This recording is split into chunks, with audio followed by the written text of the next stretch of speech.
हाँ जी बच्चों, तो आज हम करने जा रहे हैं हमारा next chapter 6 unit that is staffing. हमने मैनेजमेंट के फंक्शंस फर्स्ट 2 कर लिए हैं। First is planning, second is organising and third one is staffing. Staffing क्या है? Our assets walk out of the door each evening. We have to make sure that they come back in the next morning. मतलब क्या है? देखिए, planning और organising तक हमने क्या किया था? अभी तक बस हमारा काम था रिटर्न, और ऑर्गेनाइजिंग में क्या था? हमारा पोस्ट क्रिएट करना। अब जो स्टाफिंग है वहाँ पर पोस्ट को फिल करना और ये देखना कि जो फिल पोस्ट है वो फिल ही रहे। मीन्स अगर जो हमारी एसेट्स बाहर गई है इवनिंग को, वो नेक्स्ट मॉर्निंग वापस आ जाए। इट मीन्स जो हमने पोस्ट फिल की है, यानी जो भी हमने एम्प्लॉय को अपॉइंट किया है, वो अगर शाम को बाहर जा रहा है तो ऐसा ना हो कि वो चला ही गया कंपनी छोड़कर, वो वापस आ जाए, ये श्योर करना। Post come live and gate activated by staffing. मतलब जो पोस्ट क्रिएट की गई थी ऑर्गेनाइजेशन में, वो जब तक काम नहीं आएंगी जब तक आप उसमें स्टाफिंग नहीं करोगे। मींस वहाँ पर कोई पोस्ट जहाँ पर कोई एम्प्लॉय अपॉइंट नहीं होगा तो उसके बिना वो मीनिंगलेस है। All the posts created in the organization are meaningless unless they are staffed by competent individuals. Means वहाँ पर पोस्ट पर इंडिविजुअल्स का होना बहुत ज़रूरी है। Staffing it refers to filling and keeping filled the post with people. अभी मैंने बताया कि फील करना और उसको फील रखना, दैट इज़ स्टाफिंग।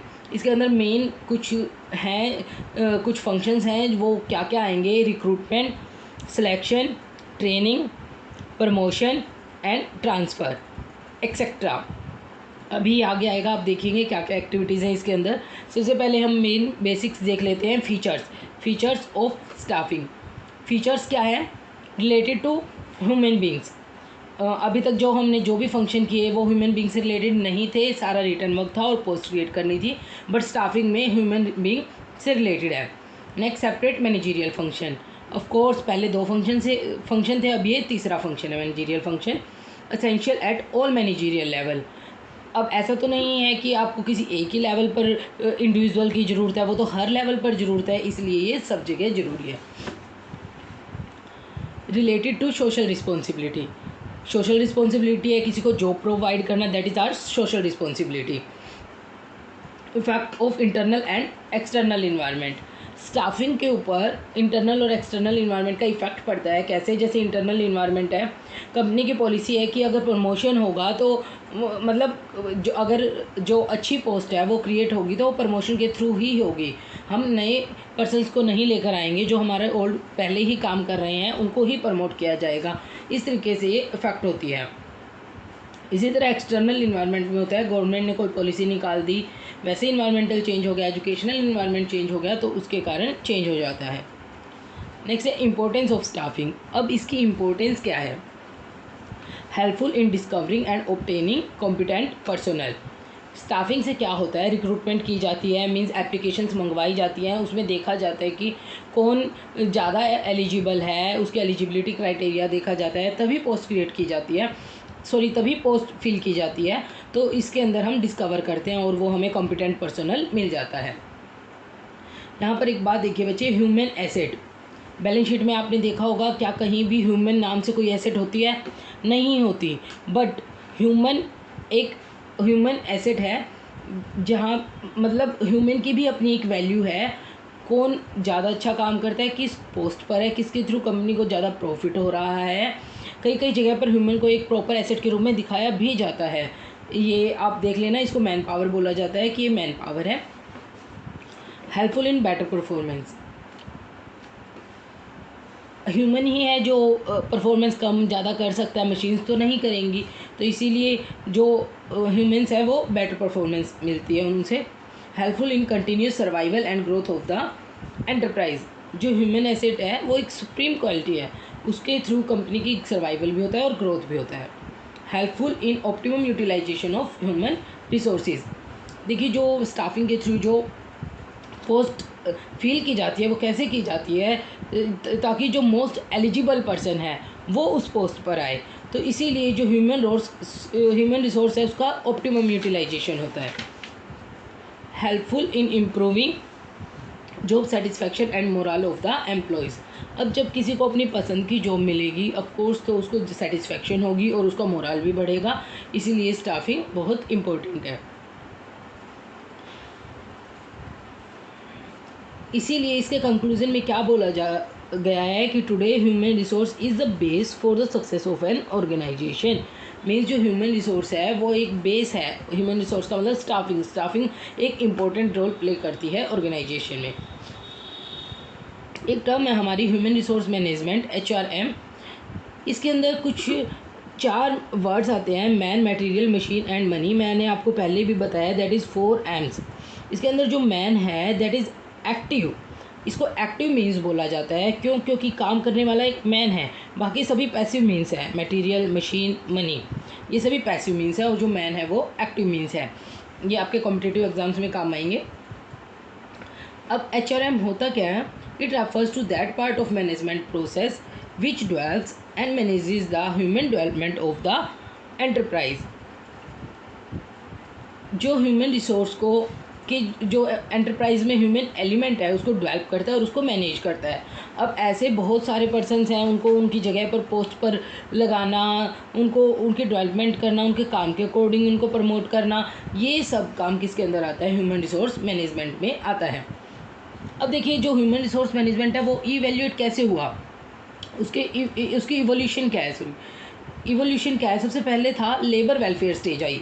मतलब लेबर का पहले आपने कभी सुना होगा कि उनको कुछ नहीं समझा जाता था, ऐसे ही उनसे सब काम करवा लिया जाता, उनको कुछ भी हो कुछ फ़र्क नहीं पड़ता था। बट इस चीज़ से बचने के लिए लेबर वेलफेयर मैनेजमेंट आई। उसके लिए लेबर वेलफेयर ऑफिसर्स बनाए गए जिन्होंने देखा कि लेबर जो है उनको नुकसान ना हो, इस तरीके से। फिर आया पर्सनल मैनेजमेंट स्टेज। यहाँ पर पर्सनल मैनेजर ऑफिसर्स बनाए गए, पर्सनल ऑफिसर्स बनाए गए और उनको अपॉइंट किया गया। नेक्स्ट उसके बाद जो आई हमारी HRM स्टेज, यानी human resource development, human resource management.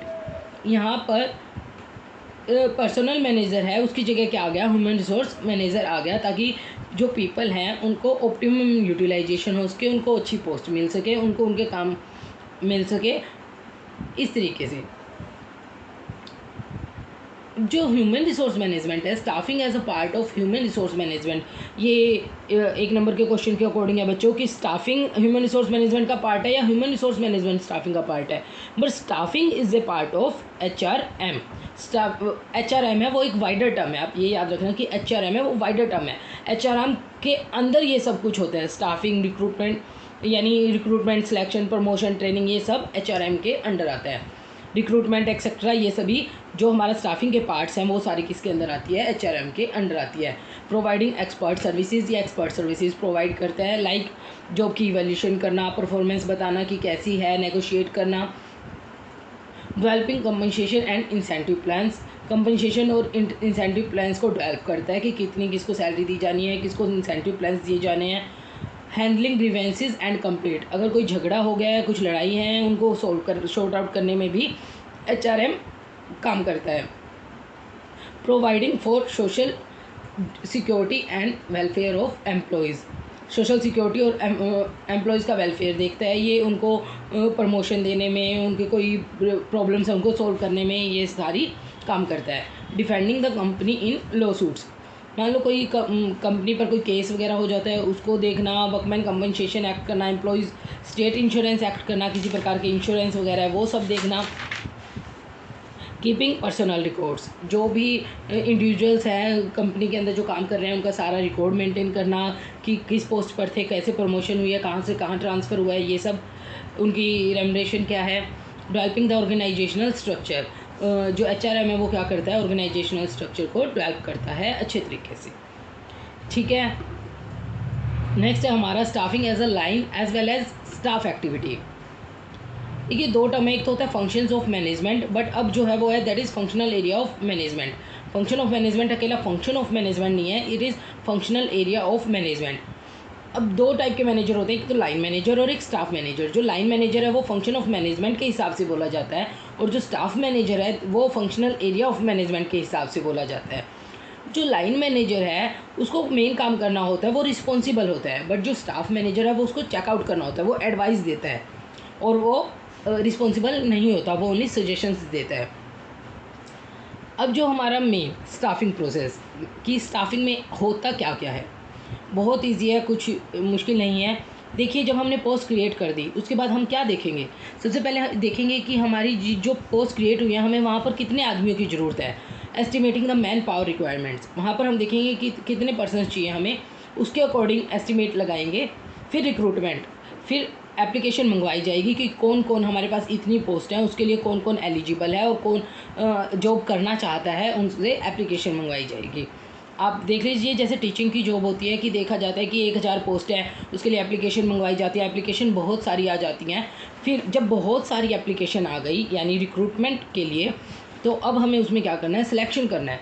Selection, मान लीजिए हमने 1000 मंगवाई थी, 1 लाख एप्लीकेशंस आ गई। अब 1 लाख में हमारे अकॉर्डिंग देखना कि कौन कितना एलिजिबल है, उनको सिलेक्ट करना 1000 पोस्ट के लिए, दैट इज़ सिलेक्शन। नेक्स्ट है प्लेसमेंट एंड ओरिएंटेशन।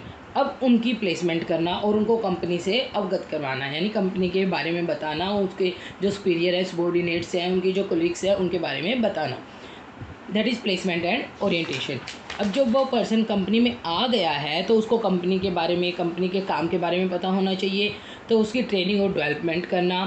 फिर जब वो काम करना स्टार्ट कर दिया, उसके बाद उसकी परफॉर्मेंस अप्रेजल करना, उसको जज करना कि वो काम कैसा कर रहा है, अच्छा कर रहा है या नहीं कर रहा है, गुड है, सेटिस्फैक्ट्री है, मार्जिनल है, अनसेटिस्फाइड है, ये सब चेक करना।